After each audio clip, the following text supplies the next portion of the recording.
ここにいるよ。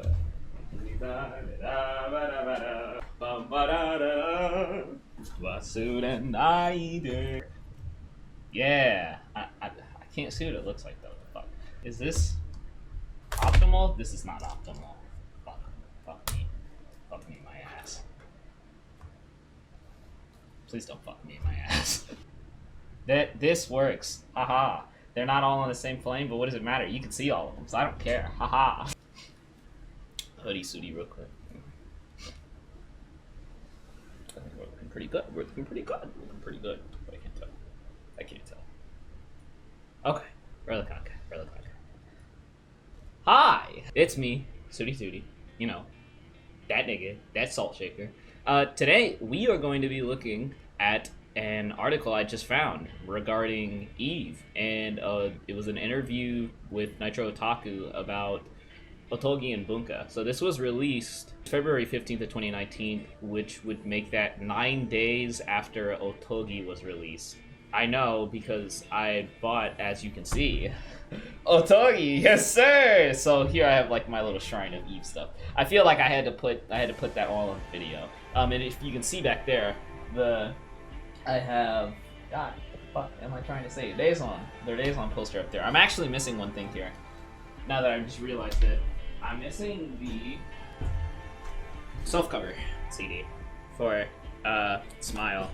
You probably couldn't see that because of fucking lighting. This is a self-cover CD. I can't ever seem to get good lighting on this. It's basically just Days On.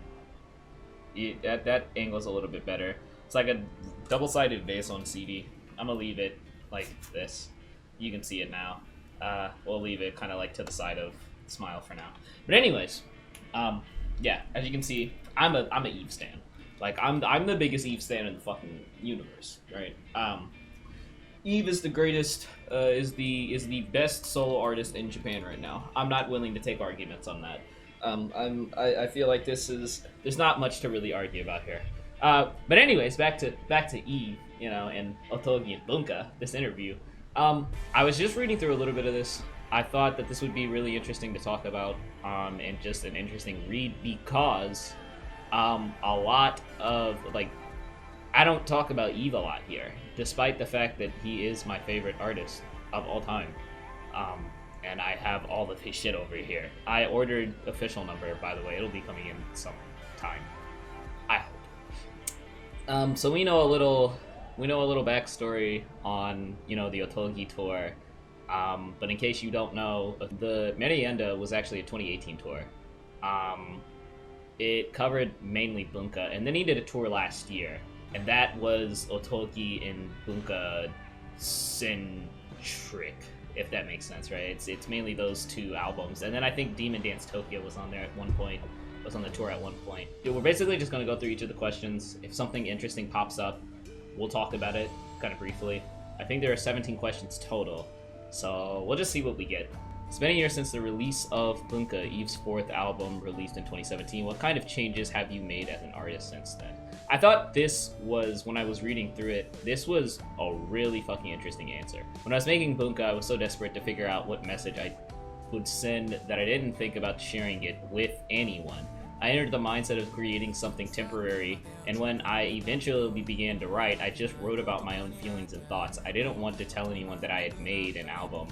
And also, everyone who's touched the album, including the music video, has interpreted it differently. So, for example, I hear things like, this song cheered me up, or I felt like such and such, and this was something I completely did not expect. I think that's kind of fucking hilarious, right? Because he's basically admitting to the albums, he's admitting to the depth of the albums by saying that, like, I didn't expect anybody to be cheered up by this, right? He's admitting to the depth of the content by saying that the reactions were kind of unexpected, and that a lot of this was kind of like a conscious stream of thoughts, as opposed to him sitting down and figuring I want to craft a story. I really do kind of appreciate him opening up about that. I did find it really interesting that he didn't want to tell anyone about this. Clearly is opening up on the personal issues and personal experiences that the songs touch, right? Stuff like dramaturgy, obviously, right? Or Kaishin Geki are obvious allusions to some sort of, if not trauma, something really sad happening, and not just something really sad, kind of coming to terms with some elements of antisocial behavior. I thought that was a really interesting answer. When I was making Bunka, I just wrote about my own feelings and thoughts. Oh, wait. That's another version of the answer. Okay. How do you feel about the response you've received? I had those songs written for myself, but I feel like I have impacted the people who tell me those things. Yeah, very much so. I'm one of those people. I think your live show was a great experience. How did you feel about them after they were over? I was glad I did the concerts.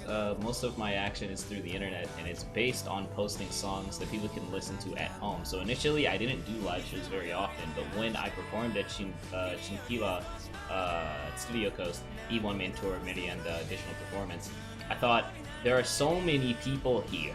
I'm used to seeing numbers on a screen, but when it's just that, you start to think, is this really true? And when I took the stage, there were so many people, and they gave such a huge reaction that I actually felt their presence.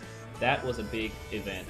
Before I perform, I get insanely anxious, but I feel relieved after the show, and I want to keep doing live events in the future. That's a really interesting response, because one thing that I've always kind of thought about, right?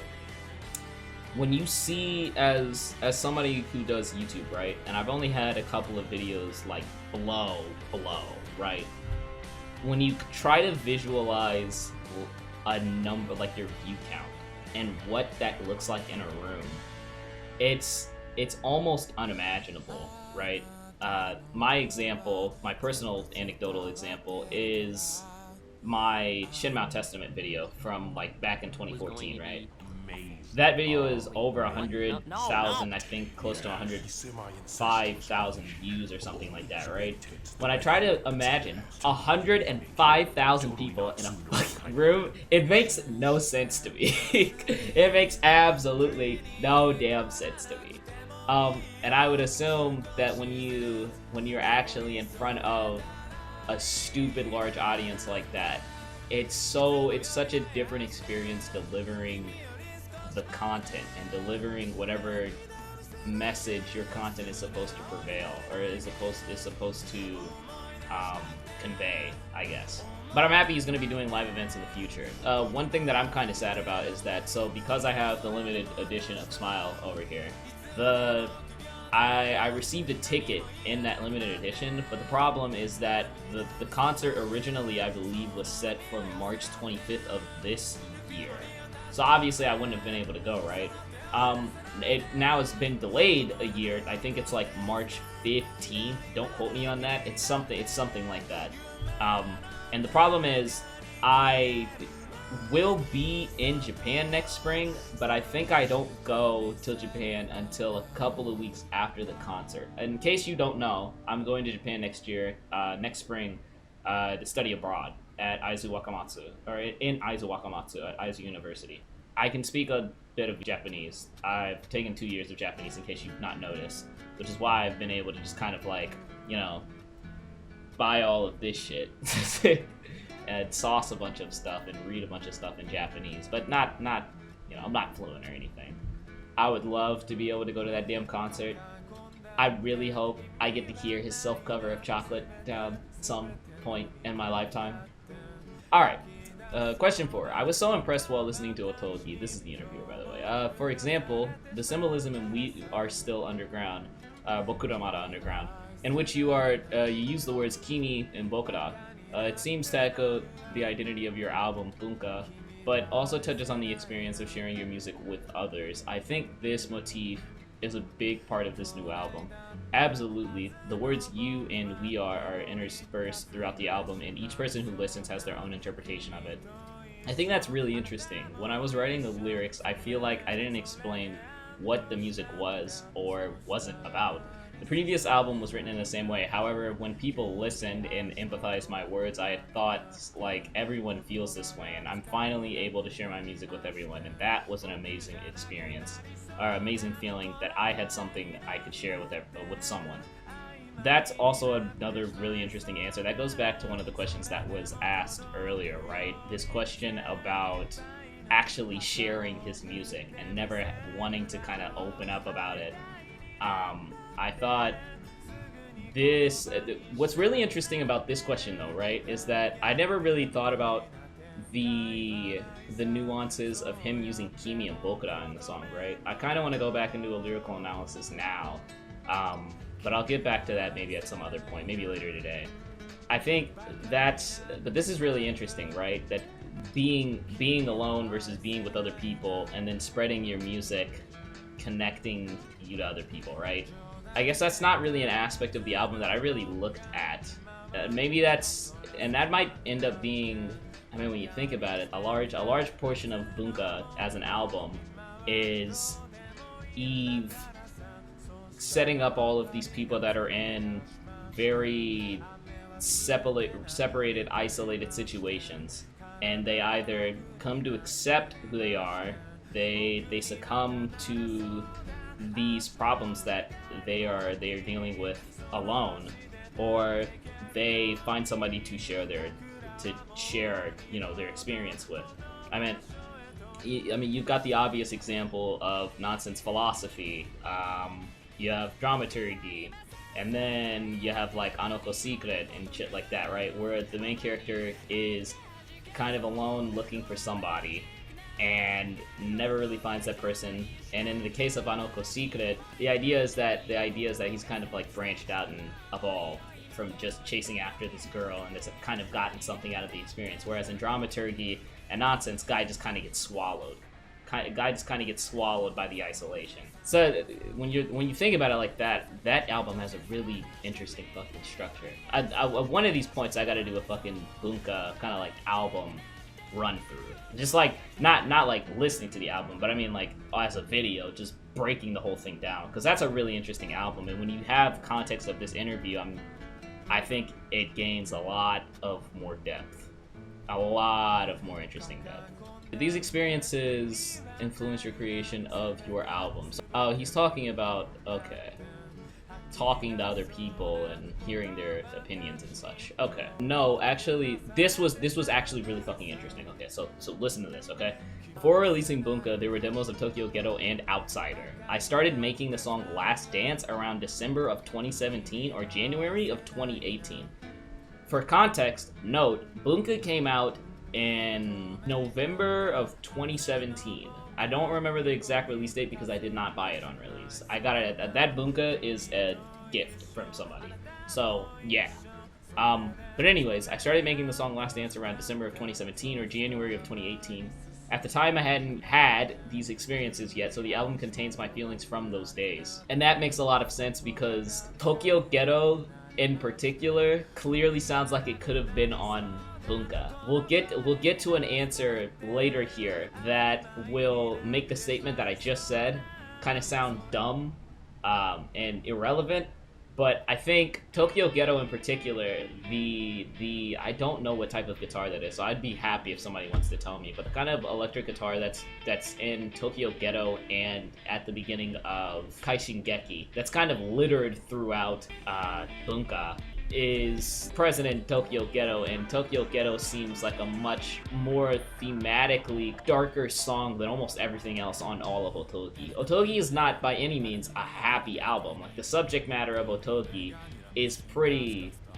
can be heavy at points in regards to things like Ambivalent and Bokuramara and things of that sort, right? But Tokyo Ghetto is clearly one of those songs that could have been on Bunka, it seems like, where the stream of thoughts was in the same place that they were at during the production of Bunka. I could definitely see that. He basically goes on in that answer to just talk about how the songs took half a year to make, which I entirely believe because Tokyo Ghetto is so fucking complex, and Outsider is so fucking complex. One thing about Eve songs is that it feels like you can listen to that song all day, for multiple years, and one day just suddenly realize, oh my god, I never heard this before. There's a portion of this song I never actually realized was here. There's a ton of thematic depth, there's a ton of instrumentation, there is a shit ton of voice layering, which is one of the things that kind of defines his music now, or at least did back in like the 2017 era. But I mean, he's still relatively in that era in terms of making music styles. Not really. He's kind of branched out, but we'll get to that later. I see. So this album is an extension of your feelings from Bunka. And this is why I was saying that answer that I gave earlier about Tokyo Ghetto sounding like it could have been on Bunka as opposed to Otogi kind of is a stupid statement, right? Because he sees the albums as linked. And I could definitely understand that. Although, listening to it is kind of interesting because they seem as if Bunka and Otogi are in very different mindsets. Like there are the albums were written in very, very, very different mindsets. Where Bunka seems to be about addressing this idea of loneliness and dealing with issues with depression. Only the intro to Otogi is really, really based in the idea of said depression and said cynical feelings carrying over from Bunka, right? Like only Tokyo Ghetto is a song that carries all of that kind of dark, secluded, cynical subject matter straight over to Otogi. So I do think it's interesting that he sees the two as kind of like siblings to each other. One thing that he does mention here is that the album covers are basically the same, or they're drawn in the same way. That's why he asked Ma to draw them in the same way. I'm not sure how well you're going to be able to see this. I'll probably put a picture up on screen if this is kind of like looking like ass. Here's the Otogi album, or not Otogi, this is the Bunka album cover. Here's the Otogi album cover. This is the limited edition. I have to keep stressing this because I just need to flex on you. I need to flex on you. I need you to realize that I'm a bigger stan than you are. But yeah, I thought that was really interesting as well. That he sees the albums as extensions of each other despite them seeming so different, right? Yeah, and he talks about this, right? Where he goes, however, during the songs We're Still Underground and Kimi ni Sekai, which were made later, my mindset, my state of mind was different, and I tried to arrange the order of the songs so that these final two songs feel connected. And they definitely did, right? It felt like you were blending straight from We're Still Underground straight to Kimi ni Sekai. Hilariously enough, the music videos also came out in that order too, and he was smart to do it like that as well. So that the intention there was fairly obvious, and I think it's clear when. And this is why I thought it was interesting that he said that the two albums should be paired together. It's interesting because it feels like there's a clear change, a clear shift with Tokyo Ghetto and Outsider, going into Outsider, about what the feeling and the sentiment behind the albums are, right? They don't feel, and that's why I thought it was interesting that they are inseparable, because now that kind of implies that Otogi really is like a sequel to Bunka. The album starts with an instrumental called Slumber, and ends with an instrumental called Dawn. In other words, the contents of the album occur from dusk to daybreak. And what was the intention behind this? I didn't really ever catch that. I'm not even gonna fucking lie. The idea, I never really look at the titles of the instrumentals. That makes me wonder what the fuck double it is about on fucking Smile. But we'll get to that. I didn't think of the title Otogi until after the songs were completed.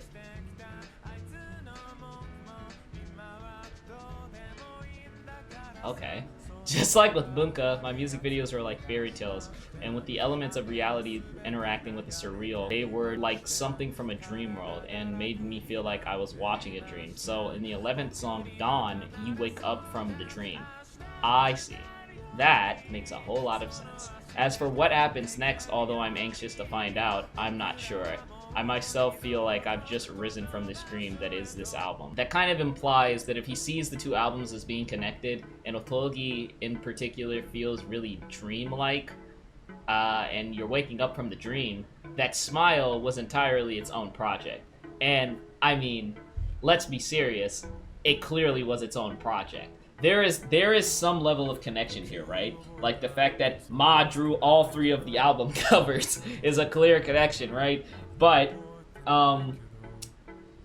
Smile, even musically in terms of genres, is an entirely different take. It's just an entirely different genre than either of the other 2 albums, right? The other 2 albums are so grounded in alternative rock and indie rock, right? And Smile is grounded in, it's like a trap rap, what am I trying to say? J-rock, slow rock, indie fusion. It's really experimental shit. So yeah, I think the idea that the instrumentals, the names of the instrumentals were actually named what they were to imply that Eve was awakening from a dream, and then the transition to Smile being an entirely different thing, and kind of like what happens after you've awoken from the dream is very fucking interesting. Smile, I want to see if I can find an interview about Smile at some point. I would definitely be willing to read through that. Words like Kimi ni Sekai and Mayoiko and Monogatari are often repeated in the lyrics. The overall theme is about a fictional world. Why is that? This wasn't just about this album. For a long time, whenever I'm feeling anxious or going through hard times, I found myself encouraged by re-energized by listening to music. When I wanted to escape from reality, I would listen to music. This is very obvious from the fact that he also talks about all of the music videos feeling very dreamlike and surreal, right? He quite literally feels like he's escaping to another world, which makes Raison d'Etre, or however the fuck you say it, that kind of brings context to that music video as well. Even with the live concerts were surreal events to me, so I thought that the album should also be like that. I hope that this album, Otogi, hits close to someone's heart and supports that person. It definitely did. It definitely fucking did, especially Tokyo Ghetto and Boku no Mara. Those songs hit me like a fucking truck, especially Tokyo Ghetto. When I first heard Tokyo Ghetto, I saw the Nico Nico version, so the Miku cover, and I fucking cried. Like I didn't bawl my eyes out because I was going to a doctor's appointment, and I obviously didn't want to fucking cry in a car and look like a bitch, but I cried. And when I got home, I was still crying. That song is really personal. I planned on doing an analysis of that song. You'll understand when I put that out. But moving on. However, in addition to that, it's important to note that the world in Otogi is not completely a world of fantasy. While the title of Tokyo Ghetto is symbolic, it depicts a mirrored world, one adjacent to the one we live in. Definitely, it's not a fantasy world. There's no swords or magic. The music video depicts the real world with surreal elements introduced. So although I say escape from reality, it's not really a separate world. Even if someone awakens from their dream, I hope this album gives them the support that they need in the real world, or supports them in the real world. That's why Tokyo Ghetto kind of hits really fucking hard. As a brief introduction to my thoughts on Tokyo Ghetto is clearly about the idea of being complacent, the idea of having ambition and being scared to capitalize on ambition because of fear and wanting to stay comfortable and wanting things to stay normal and such. It's about ambition versus complacency, and that really hit me hard. You depict Tokyo, and I'm not even sure where Eve is from, to be honest with you, but under the assumption that it's like Tokyo, or the guy in the music video is from Tokyo, right? That he is from a ghetto in Tokyo and he has the idea to get out. He has ideas to get out, but sits there hoarding and doing all of this other shit and refuses to get out and capitalize on his ambition, even when there is somebody there to pull him out of, said slump. That's my very small thoughts on Tokyo Ghetto. I'll do like a full breakdown at some other point in the future. I think we should hear about the roots that cultivated Eve's mindset. I heard the band Bump of Chicken was your first encounter with music. I love this answer. The first CD I bought was the single Supernova Karma by Bump of Chicken. If you don't know what Karma is, so I didn't know what Supernova was. Karma, on the other hand,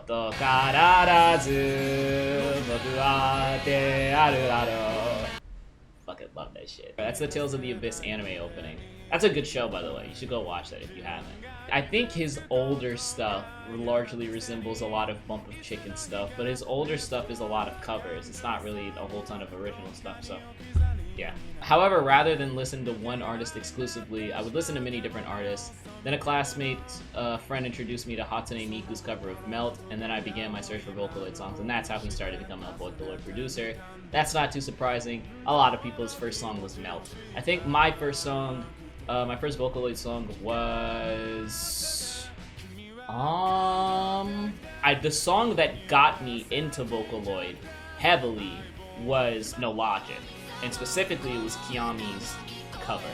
Kiami's tuning of like V4. My first actual Vocaloid song, I believe, was on Fragment. But yeah, and I heard on Fragment back in 5th, 6th grade. That song hits me like a truck, and it hit me like a truck back then too. But that song was not the one that got me into Vocaloid, because I wasn't necessarily into the whole introspection thing back then, like I am now. Why did you begin posting yourself singing? It started when I was at a friend's house in the recording room, and they just asked me, why don't you sing a little? I had never played an instrument or sang, so I just did as my friend asked and recorded songs at their house. It was my first time uploading them to the internet, but there were quite a lot of reactions, so I was really happy, and I didn't know who was commenting, but I got a response, and that was what triggered the beginning. I'm really curious as to when that was. He said that he recorded songs at their house. I'm wondering if any of those were like early covers and stuff. Like, was that stuff like the deleted Rolling Girl cover, or is that stuff that actually demos of stuff that actually ended up getting released, like anything that came off of Wonderword, which was his first album? I'd be really curious to see what all that was about. When I first started working online, I found it to be an exciting new environment. How was that experience for you? In the Vocaloid scene, there's not just Japanese rock bands. There's different genres that I don't usually listen to. And even the same song might have different genres depending on who's covering it, correct? That's one of the great things about Vocaloid, right? That you have so much variation in quite literally the same song, which ends up creating very different songs. Like last night, and this isn't even a Vocaloid song, goddammit, I was listening to Leo by Eve off Smile, right? And I heard a cover. Let me see if I can find this. I found it. It's clear there's nothing here, even a place to call a home. Fill me up, just fill me up with love. Bro, she's fucking nuts. Miltberry is fucking crazy. Yeah, that... I heard that last night. If you saw my Instagram and my Snap, I was just freaking out over that shit. That's gorgeous. She basically turned Leo into a lullaby. It was like an English cover of Leo. Jesus fucking Christ. That's why we love Vocaloid and J-pop so much, right? You can just do so many different types of covers, and basically just transform the song into whatever the hell you want. I made a hip-hop version of Raison d'Air, but I've just not put it out anywhere, because I kind of felt like I wanted to do some stuff with it. Although I'm kind of ass at music production, only because I just refuse to do a ton of editing and a lot of musical and a lot of separated takes. I just do all of my things in my tracks and layers in one take. So, yeah. Anywho, first you posted covers of songs, right? And why did you decide to write your own songs? I began posting songs as just a hobby, and before I knew it, I was making albums with my doujin and doing live concerts. Especially after my one-man live, a sense of incongruity through my voice and songs rather than my known appearance. People have gotten to know my inner self, and if you know my frame of mind and you really like it, then I'm happy about that. We love your frame of mind, buddy. We want nothing but you to keep talking about your frame of mind. Oh, please. Earlier you told me that it takes about half a year to make one song. How did you compose and arrange the songs for Otogi? I post the music myself as Eve, but my work actually involves a lot of people. With multiple people involved, the result doesn't match exactly the idea it was first born from. I was always wondering what was Eve's involvement with the music videos. When you see, and the thing that brought about this question was, I think there was another interview. I'll try to find that at some other point too.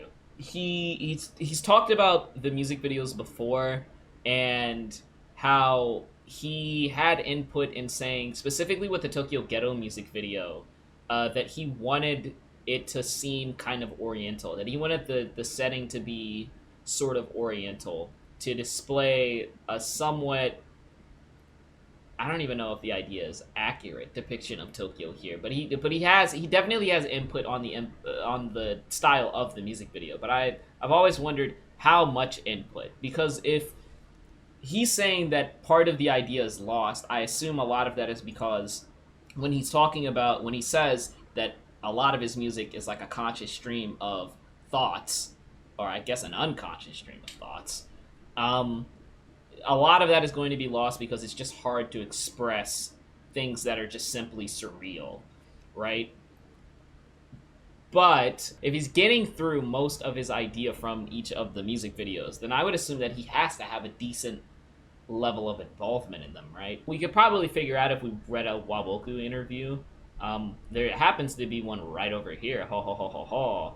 But I don't know if I'll get to that because that's more in the lines of animation. That's Zutamayo right there. I can't wait till that fucking EP comes out. Oh my god. After the song demo is complete, I first decide which person I'll ask to make the video. From there, after seeing the first drawings they'll create, I'll change the song arrangement and lyrics.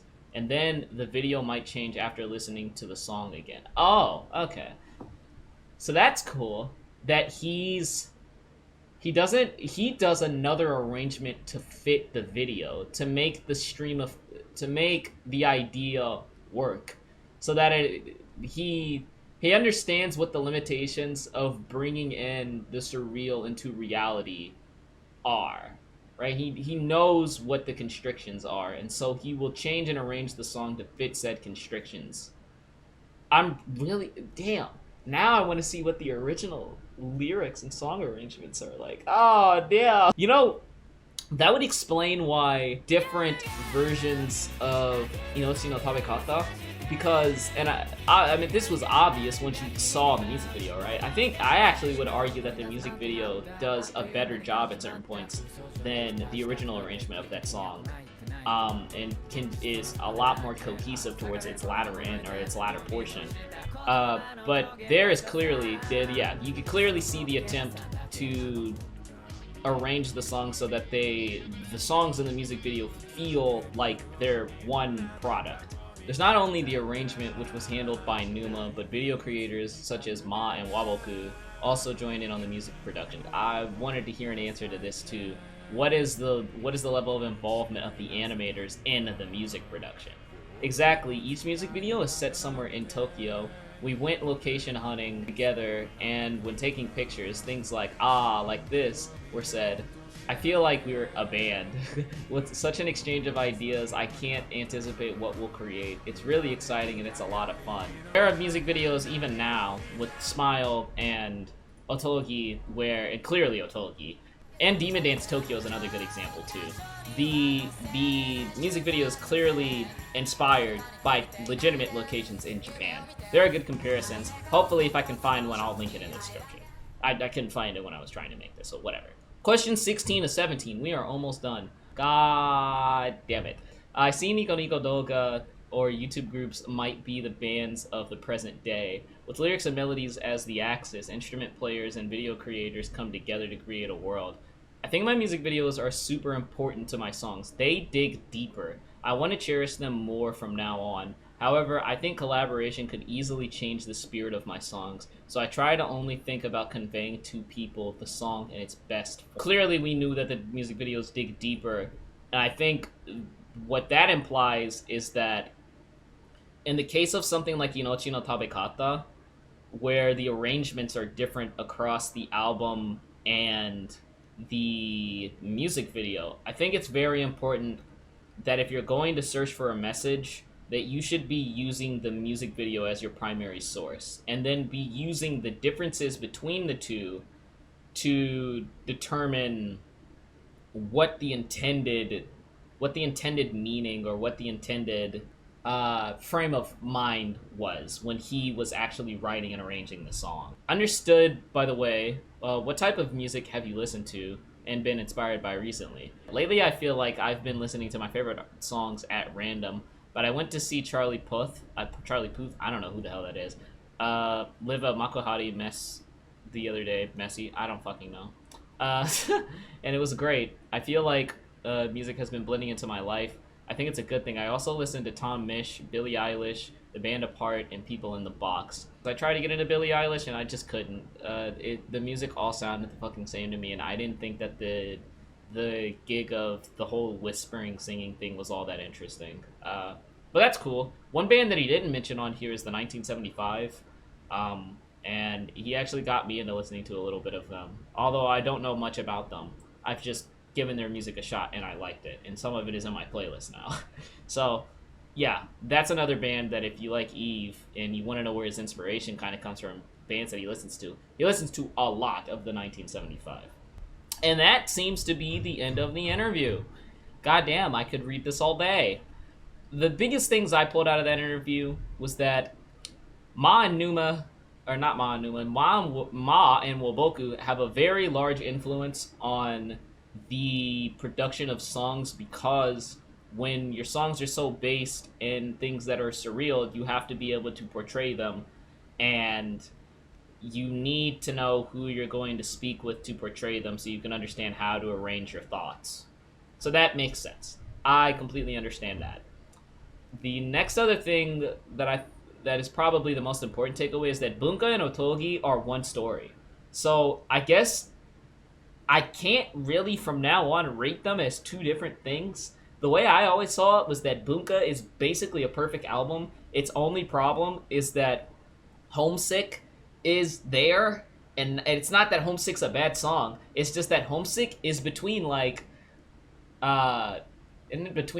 Dramaturgy and Anoko's Secret. So there's just, it's just between two really high energy songs.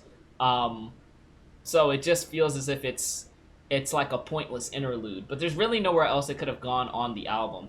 And to be fair, I don't know really the lyrical components behind that song. So I'm not going to be too critical of it. That's literally my only issue with Bunka, right? But I gave that album's basically a 10. It's basically perfect. Otogi, on the other hand, kind of seems like weirdly structured, but it also is seemingly a lot more coherently structured than Bunka. But I thought that album, I think the highs on Otogi don't match the highs on Bunka. But songs on Otogi are dummy complex. Arguably more complex than they are on Bunka.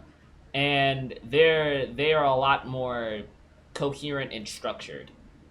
So it's really just preference. I think if I had to give Otogi a rating, it'd be like a 9. Smile's perfect. There are literally no issues I have with Smile at all, period. But yeah, those are the two biggest takeaways. Bunka and Otogi are inseparable, so I need to see them as such. Which makes me wonder, should I now just always listen to the two albums back to back? That would be pretty hot. And